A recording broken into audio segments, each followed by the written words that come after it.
Hey, what are you doing? Cutting down trees to make paper. Why? Oh no, guys! He's cutting down trees to make paper. Oh no! Why overreact? Do you know that cutting down trees can cause a lot of harm to us? Really?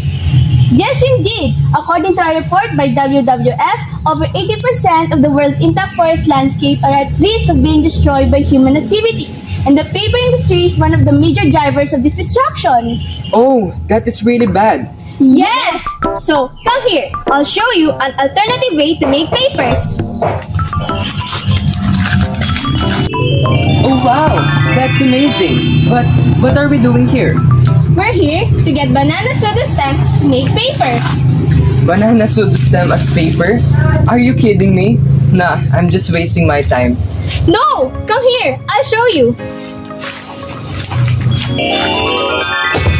So now, me and my team are going to show you on how to make paper by using banana soda stem. So the first thing that we're going to do is gather all our materials. You have a molder, a sponge, sodium hydroxide, a knife, a scissor, a cutting board, blender, soda stem, casserole, and a ladle. So before we start, we need to make sure that we are overall protected. So now, let's wear our PPE.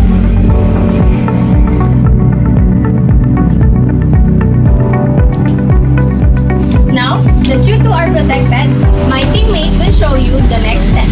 First step, we need to cut this banana soda stem into smaller pieces, using knife or scissors to get its fiber. Don't forget to be careful. Cutting the banana fibers is a good way to boil them easily.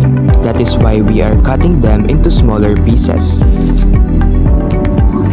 Now that we're done cutting, let's observe proper disposal.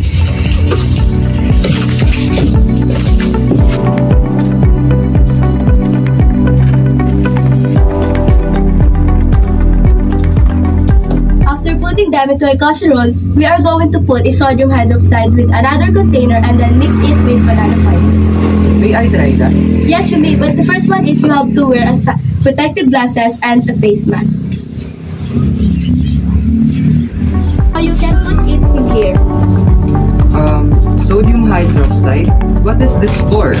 Sodium hydroxide is a toxic material that helps to break down the fiber, and the process is called pulping.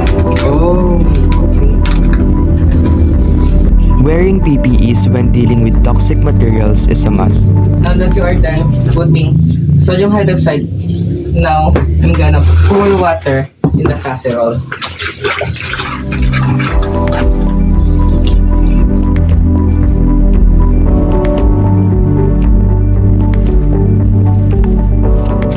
Now we will mix it well and let it boil for about 1 to 2 hours.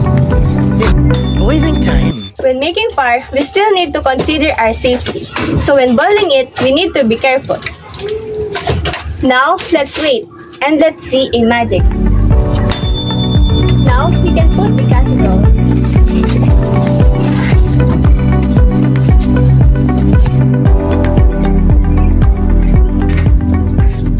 After 1 hour and 30 minutes.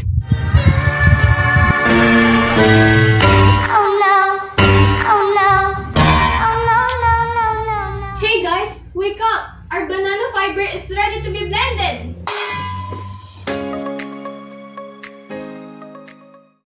Now after boiling the banana fiber, we're going to wash them to remove the excess sodium hydroxide.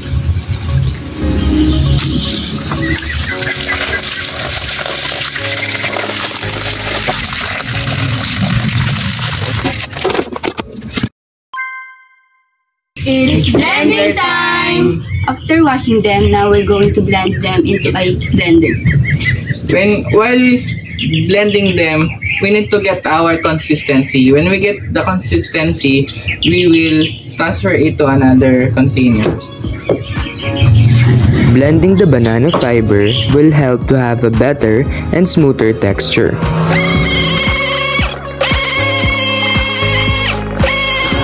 Also, this will make it easier to mold it. So after blending the banana fiber, we're going to mold it with our molder.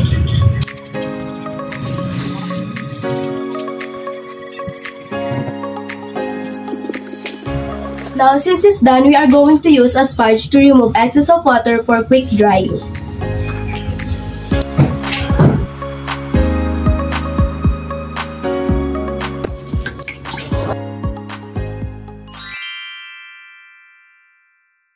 The last step is to place it on a place where it can dry easily.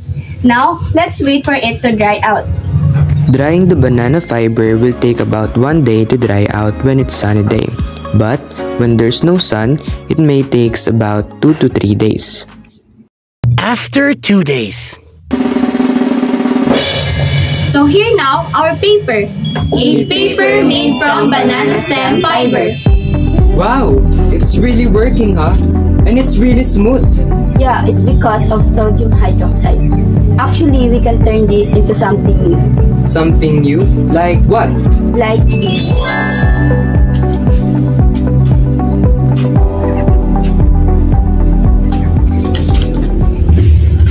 This banana paper we can turn into something new.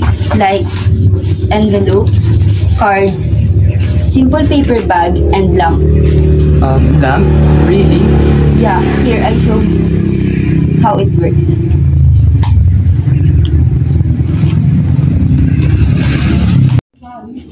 Now, my teammates will explain to you the deeper understanding of this banana paper.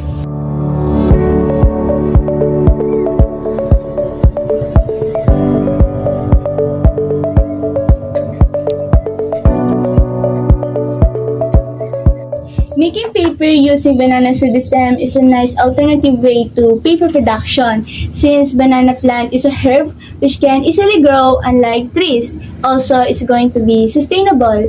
Additionally, banana plants aren't going to be in use once their fruit is being harvested because a banana plant can only produce one fruit at a time and many farmers dispose those fruit and replace them with a new one.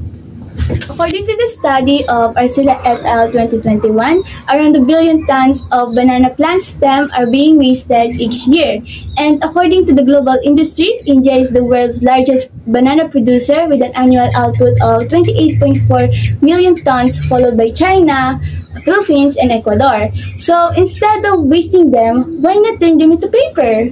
Yeah, it's really a nice idea. Moving on to the significance of the study. So now we're gonna talk about the significance of our study.